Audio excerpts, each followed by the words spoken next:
Hi, so the garment that I picked out today is this one. I would say that this is called and well known to be a spaghetti strapped baby doll dress. And I call it this because of its distinguishable features, and those are the neckline and the waistline. And those are important because they separate the top from the bottom, giving it the baby doll appearance and style. The material helps with this as well, because the top and bottom construction, the way it's put together, the material then like emphasizes those important parts of the dress. So yes. So now going into the fabric parts and specific parts of the dress, we're gonna go from top to bottom. So if I start at the top, we have spaghetti straps. It is a sleeveless dress. I don't know what the correct term for these are, but I'm pretty sure it's spaghetti straps. When you look at the spaghetti straps, you have one part here, and then the back has actually two parts like this, and then those parts even have parts. So altogether there's at least 3 parts for each individual strap. Next, moving to the top, this top is called a bustier top. And it's called this because it has that sweetheart neckline, and when it's on the body it's kind of very form-fitting.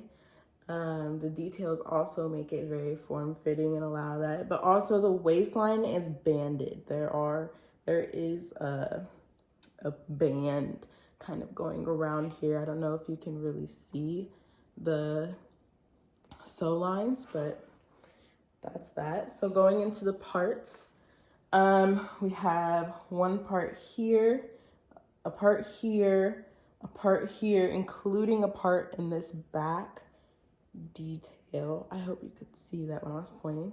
And then we have a part here and a part here. So all together there's 2, 3, 4, 5, about 6 parts on the front. And then if we move it to the back, we have a part here, one larger part here with some scrunch detail, and a part here, creating 3 parts in the back. So all together, there's about 9 parts in the top. That is a lot of parts and a lot of construction and a lot of detail, making the top the way it is.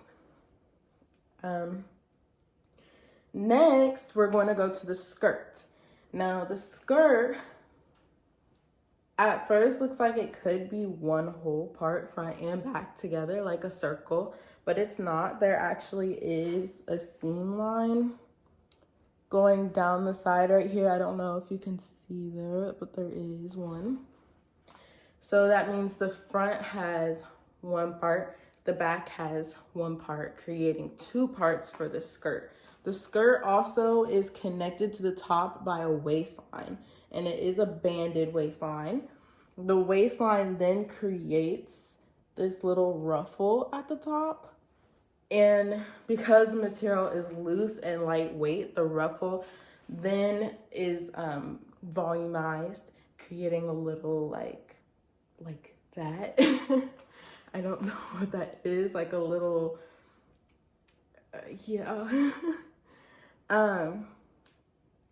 But that is what creates the baby doll look, and as well altogether the empire silhouette, because of these lines right here creating the ruffle and a top that is tighter and more like structured in the top chest area.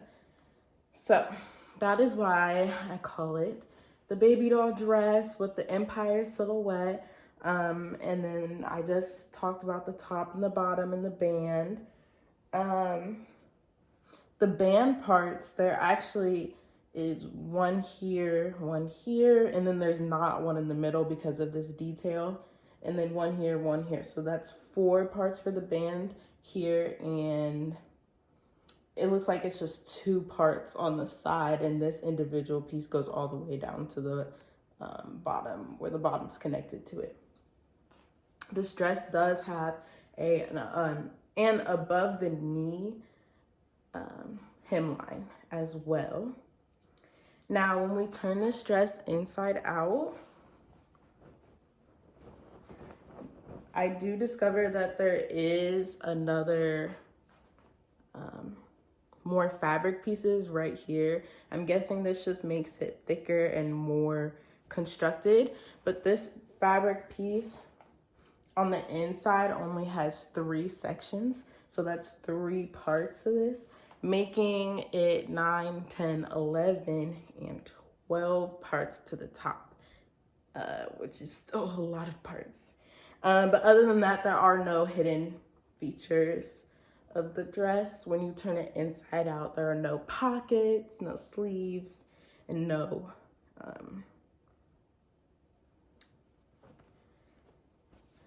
and that's all.